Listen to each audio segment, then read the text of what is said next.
Hello, everybody, wherever you might be, right around Australia. This, as we all know, is NBL Overtime. Hashtag NBL Overtime to get involved. All the NBL socials, they are there. Week in the books. It is so. The best thing about the NBL season is one sleep. We're back into it on Thursday night. How you doing, big fella? You well? Man, you know the deal. The way we start this show with me, it will never change. Good. Plenty to discuss.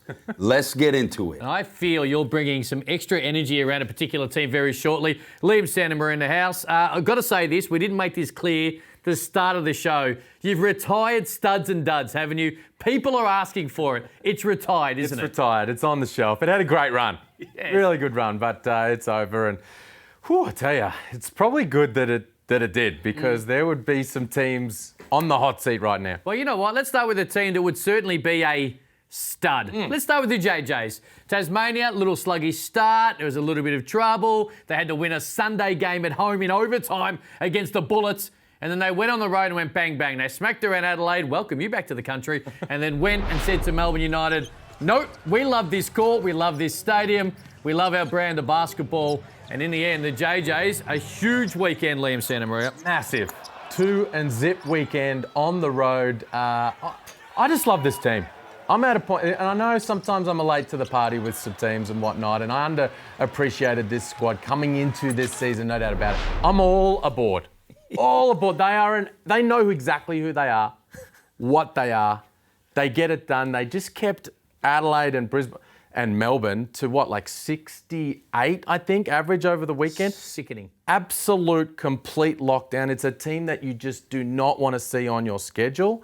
And they're going to be in the top six. I have a feeling, ever since, remember that Studs and Duds article? Remember he wrote Studs and Duds and just had Tassie pretty much out of the whole league, and the whole state turned on Liam Santa Maria. They're 21-6 and they've had a grand final berth since. Look, you know what, approximately. Yeah. But they've been Happy great. to motivate. They're fun to watch, aren't they? A couple weeks ago, remember, I came in and said 10 reasons why I believe.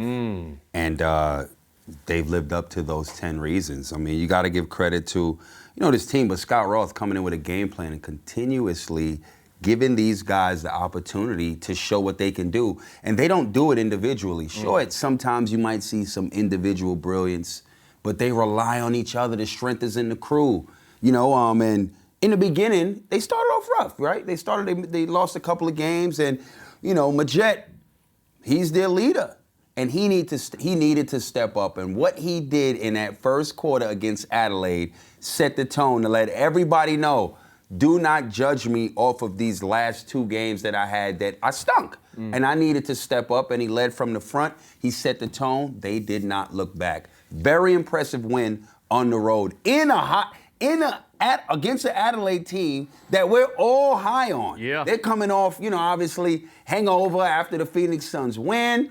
And, they had a hard dose of reality check, the Adelaide 36. They bounced back, but this segment right now is not about them. It's about the JackJumpers. Then, Go on. let's see if you can get it done on the road against Melbourne United. And we all remembered what happened last season. So it's kind of like what Melbourne United feels like when they go to RAC Arena.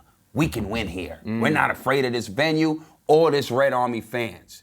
That's exactly how the JackJumpers feel when they play United anywhere. We've spoken about Scott Roth, right? And his ability to make sure that every single player on the JackJumpers roster, from the best player to the development players to the guy who may not get much burn, has the utmost confidence in their own ability to play to their maximum and to play to what the team needs. And it was on perfect. We've tried to break it down a million times. It's almost unbreakable, damnable. Not even a word, but it is what it is.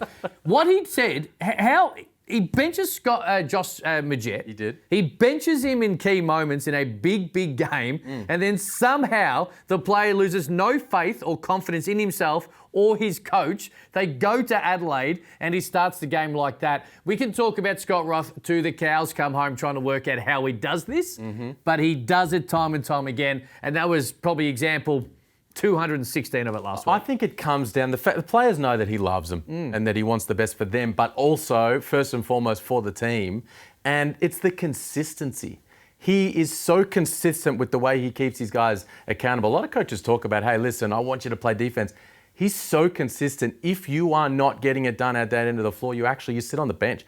He doesn't care who you are or how much you're getting paid. And then that just permeates across the team. And man, I mean, if you're a little flat, you know, Adelaide coming back from the States, Melbourne coming back from Perth, if you're a little flat, the JackJumpers will just munch you up and spit you out. And that's what they did over the course of this weekend. All right, they were very impressive. So were Cairns. And I was at this game on Friday night in Sydney, and you roll into the queue, the joint, buzzing champions, and you meet, and I hadn't been to a Sydney game for a little while, you're bumping into people, and I had the utmost confidence in the Kings to get the job done. I like what Cairns have been doing. They were really disappointing last Monday night. They had no McCall, but they just went to absolute work. And it just proves, it doesn't matter how much talent is on the paper, Corey Homicide Williams. If you don't get there and work your backside off, the other team's going to put you to the sword, and Cairns did exactly that. You know what I really like this season? A lot in the beginning of this season, a lot of the teams that are doing very well and starting off really strong, these are teams historically don't usually get the respect outside of New Zealand, right? But let's just talk the last 2 years. They've struggled. Usually, yeah, they'll play hard, but you could kind of like pencil a W in. Not now. And again, it goes back to it doesn't matter who you are, what your roster look like. Names don't win games. And what position you're in on the ladder, you have to show up and play. Doesn't matter who's out injured. You got to show up and play. And the right team won in Sydney, and that's the reality of it. Doesn't matter if Sydney was 3-0, and obviously they're off to a flying start. They didn't show up, and they got the loss. Legitimately, I sat in that stadium sipping red wine with the belief at some point Sydney would just probably get the win, and that's how Sydney played. They just assumed at some point they would be able to get taipans late, and they couldn't, and kudos to them. Again, I use the word flat. They came into that game thinking that way. They were a little flat, and as you've said, you can't do that in this league.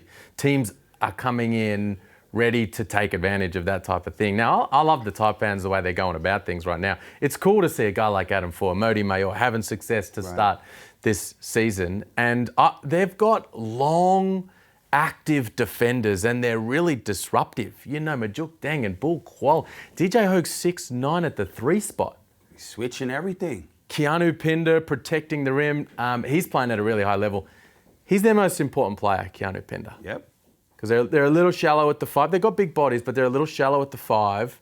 As long as he stays healthy and keeps playing at a high level, they're going to be a really tough beat. But it's not even the actual size of him and the position he plays. It's his excitement and his want and his desire and his motivation to continue to enjoy the game. And it shines and it's contagious. And I'm not just talking contagious from the players that are on the court or from the taipans bench, from the support staff, from everyone there. And to the Cairns fans, you better jump on this bandwagon as well, because this is what this team feeds off. I really liked that Adam Ford in the offseason said the things he said about recruiting and guys are going to go and get and how they're going to build a team. He went down a different path than a team that might have a little more money or might have a little more higher profile or might make it a little easier to be able to get players due to the location of where they play out of. And they said, you know what, we're going to go a little bit different here. And I like that a lot. And I think that is right now reaping dividends because they are all playing for Adam Ford the exact same way that the JackJumpers are playing for Scott Roth. And with that, it doesn't really matter if you have high-profile names and guys on big money. Agreed. To counter that, you have to go get guys that are talented but hungry. You got to get hungry dogs that you're going to give them an opportunity. And that's all they really want, because anywhere else, they wouldn't get this opportunity. You know what I mean? For example, look at a guy like Junior Madut. His playing time is finished this year. He only got that playing time and that opportunity because Brokoff was injured. You get what I'm saying? So what he did, I think he averaged like 13 and 6. Teams know he can play, but if he was on Cairns, he'd get way more minutes and we'd see more of him. But it's just, that's just the luck of the draw. You behind Brokoff. Brokoff is healthy, so your minutes are finished. But at least with that opportunity, we saw what you can do. That team with Cairns, it's a bunch of him. And they're playing. Yeah. So a lot of times you just got to find situations where a coach is going to let you rock. That's what Adam Ford is doing with his team, and they're delivering right now. Hashtag NBL Overtime to get involved. Anything on Cairns? I was just going to say, it's almost becoming like the catchphrase for success in this league. Hungry and humble. Yeah. Scott Roth brought it to the table last year. Adam Ford, speaking to him in the preseason, the off-season, he said, I'm taking a page out of Scott Roth's book. we're getting guys that are hungry and humble, and those kind of players, those kind of teams right now are having success. If you come into this league like Ray John Tucker did, talking before you deliver, makes things a little tougher. And that's why neither Adam Ford or Scott Roth could coach NBL Overtime 3x3 team, because we may well be hungry, but we're not humble. Best show in the country. Let's get to Brisbane. They are struggling. And again, disappointed. They've had a tough start schedule-wise. They're playing some of the best teams in it on the road. They go home. The joint is packed. They start well, but Sydney, and the question was on Sydney, how were they going to bounce back from Friday night? And they did. They were great. The Kings were brilliant, but this is about Brisbane homicide. Zip and 4, Baines, Sobey, Johnson. They've got some high-profile dudes here on some big cash. How do you get around this if you're the Bullets? Well, what the best thing about NBL 23 this season, which benefits, if no other team, the Bullets, top 6 this year, right? So this is a team where Baines, big name, we know this. Baines ain't playing how long? 18 months. Yeah. Okay. Who the hell is coming back in tip-top, on top of their game, outside of in shape, but he doesn't have any touch. He don't have any touch. When will he start getting his touch? End of the season. Sobey comes in, banged up. He ain't nowhere near Sobey right now. You see, we know Nathan Sobey when he's 100%, man. When are we going to see him 100%, if at all, this year? We will. At the end. Tyler Johnson, new situation, hasn't gotten in sync yet. When are we going to see the best of him? Towards the end. Who have they played? Tough. Who they played? No, How many teams going to Perth getting that done? They played the 2 champs. How many teams going to beat the Sydney agree. Kings home all way? They've got them twice already. Now, which means what? Their schedule is tough. Give anybody that schedule. Agreed. It could be that if be. you're not in sync, right? Southeast Melbourne Phoenix, they went in 4. Give them that schedule, they 0-4. They are 0-4. So my point is, this season, the Brisbane Bullets, I'm not throwing in the towel on them. Because guess what? I would hate to see that team if they are in 5th or 6th place and you in 3rd or 4th. I'm telling you, I've been there before being in 5th place. Yeah, but they One can't- game can do. You don't want to see that team. No, you don't want to if see they them. are all in sync at the end. You don't want to see This is them. why I ain't saying nothing really heavy on the Brisbane Bullets yet. But you can't You're win, lucky, Brisbane. You can't win the I title. ain't coming for y'all You yet. can't, but the thing You're is, lucky. thing is, you can't win the title from 6th, right? Why can't you? So Are you crazy? You're going to win 2. This is ahead. this is what's going to happen. We'll talk more about later in the year. You finish 6th, right? Yep, you play- got to win 2 elimination finals on the road just to get to the final 4 to play the highest ranked team. That can happen. Where you've got, I'll take my chances with that team if they're in sync at the end of the year. I will take my chances with that team. All right. And they got a chance to get another import still. I will take my chances. I don't see that happening. Okay. That's going to be very difficult to do just with the salary cap and the marquees and the imports and all of that. Okay. I'll take my chances. Liam, take it away. What do you got? Let's hope, for everybody's sake, and certainly the Bullets fans, that they do find some chemistry and some form and get going. My only worry is, will it be too late? Will it be too late? We've seen that with Brisbane a number of years under Andre Lamas. They got going late, didn't quite get over the line. We saw with the New Zealand Breakers with Scotty Hobson. Man, they were killing at the end of that season. Just happened a little bit too late. The problem is they're not defending. Look at the numbers here. The defensive rating numbers for the Bullets. 117 points allowed per 100 possessions. Now, tiny sample size at this point, but you are not going to win any games if your defense is as leaky as this. Now, check out some of the vision from the game against Sydney. It turned into an absolute training drill, a genuine training drill. Look at this. How do you lose Dejan Vasiljevic after one pass like that? What are you doing at the defensive end? Look at this. They go into a zone because they can't defend anything. Wide open on the arc. And then late, look at Derek Walton Jr. This is a layup line right down the middle of the defense. A couple of possessions later, the Bullets have given up at this point. Just an easy layup at the rim. Listen, you're not going to win in this league if you defend like that, and the Bullets need to do some work. Yo, dude, that was horrible defense. You are 100%, and those are they got to fix that for sure. You ain't beat nobody playing D like that. That was horrible. Hashtag NBL Overtime to get involved. They'll find chemistry. I have belief they'll find chemistry. They're too talented to continue, although that is, and some of the body language has been slightly a bit concerning around the Bullets, but it's early. They're a little frustrated. They'll find chemistry. I just think if you're banking on a team being able to get going late and finish 5th or 6th and make them as a serious championship contender, I think you're barking up the wrong tree. They're incredibly talented, and there's still plenty of time to finish higher than 5th and 6th. But if we're going to sit here... they'll finish 5th or 6th. Yeah, they'll finish 5th or 6th It ain't plenty of time to finish higher than that because the teams, the high-caliber teams, they're going to be there.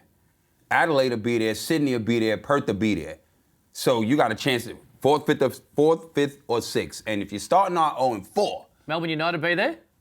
I don't believe in that team. Hashtag NBL Overtime. I just thought I'd see you amp you up. I don't believe in them. You got New Zealand Breakers. You got Cairns. We're going to get to the Breakers. You got the JackJumpers. Yeah. You kidding me? We're going to get to the Breakers. I don't believe in Melbourne United. On the they other can't side shoot. of it. Wherever you might be, hang right there. This is NBL Overtime.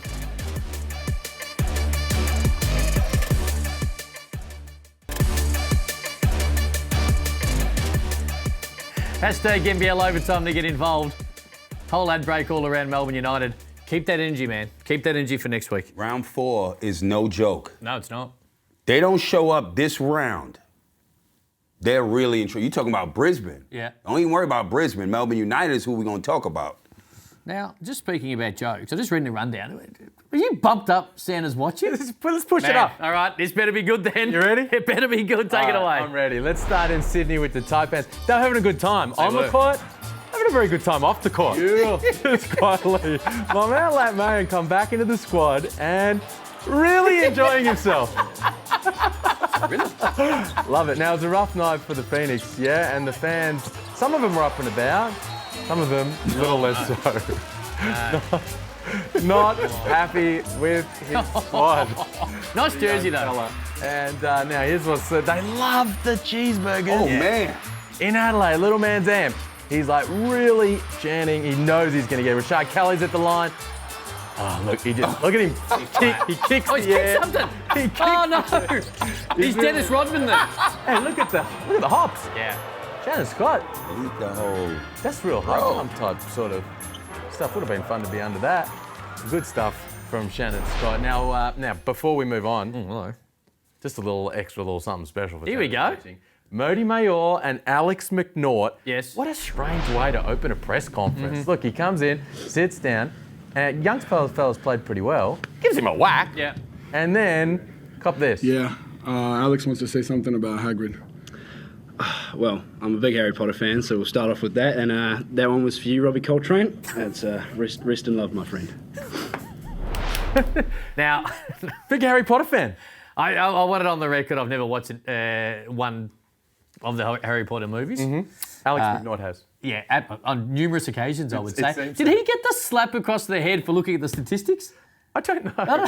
Like, mate, you've got to keep the intensity up. And no coach does it better than our man in New Zealand. But that was interesting.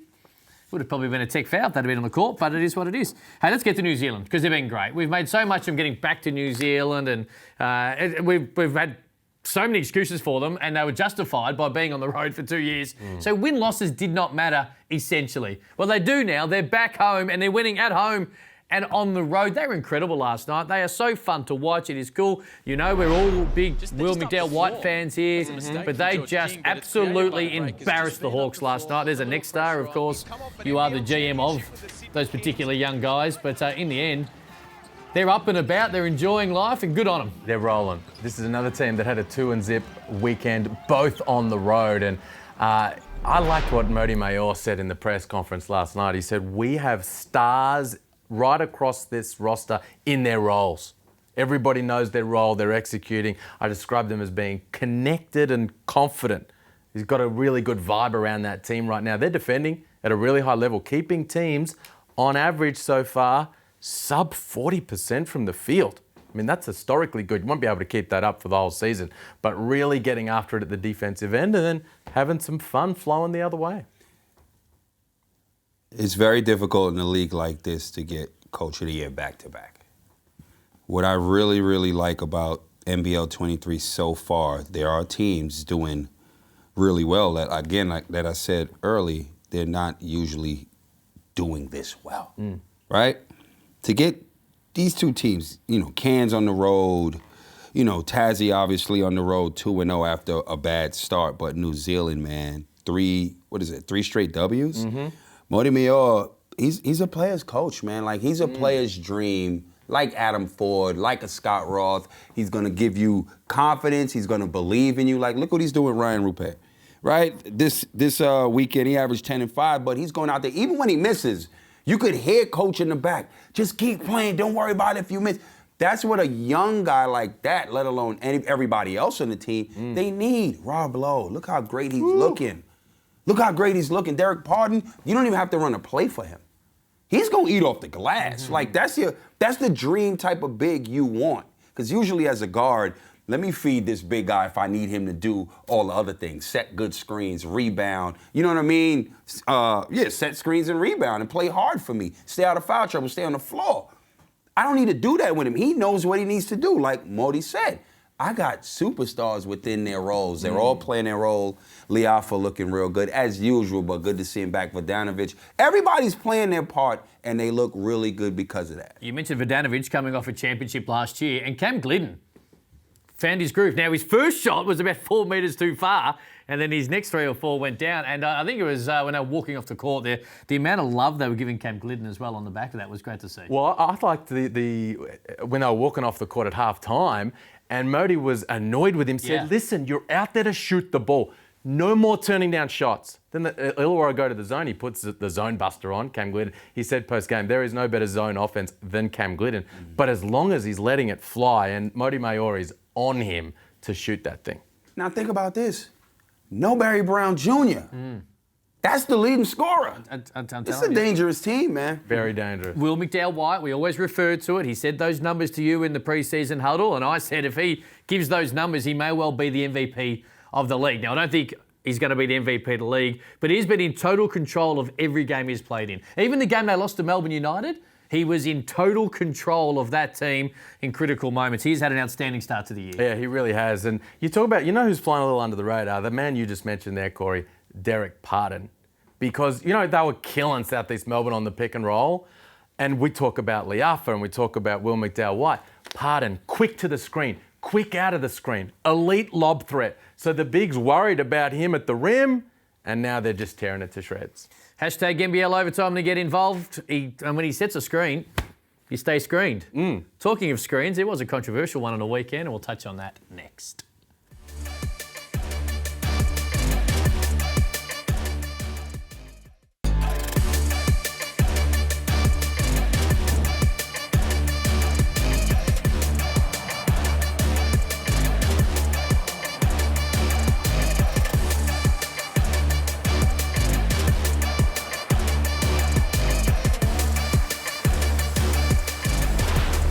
Jesse Wagstaff screwing and Lockie Barker on Friday night. Of course, Lockie Barker, first and foremost, his health and well-being is well and truly the most important thing in this situation, and he seems to be okay, and hopefully we'll be right to see him on court this weekend. But what has happened since then? Jesse Wagstaff, 2 games down to 1 with an early plea.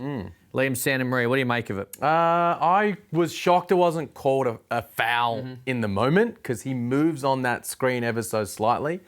I was surprised to see him get that kind of suspension. Now, it comes down to like the guidelines they've got, the grid. They said careless impact, high impact, so on and so forth, and that resulted in what it resulted in. But I thought it was an illegal screen, first and foremost, and then the fact he gets hit in the head and concussed like that makes it difficult for Jesse Wagstaff. I think the league should set a precedent now, right? If someone gets concussed, then someone's going to miss time. And I'm not saying that's wrong or right, because the brain, as we've seen in sport right across the world, has to be looked after, But right? if Wagstaff doesn't move and Lockie Barker gets concussed, you think Wagstaff's in trouble? Well, do you think that deserves a suspension? Because they are going on the actual ending, not the action. He said, which I'm not here to argue either which way. I'm simply saying the precedent's been set like it has been in Will's I look at that and I think that's an illegal screen. Offensive foul, suspension, probably not so much. Okay. Does the NBL have an equalisation problem? Is it yes or no? Yeah. We've got 20 seconds. No. Would Willie Cauley-Stein help Melbourne United? Who? No, the big fella out of the NBA has got cut. Say yes. Go on. Did Adelaide get ahead of themselves? No. We ran out of time. See ya.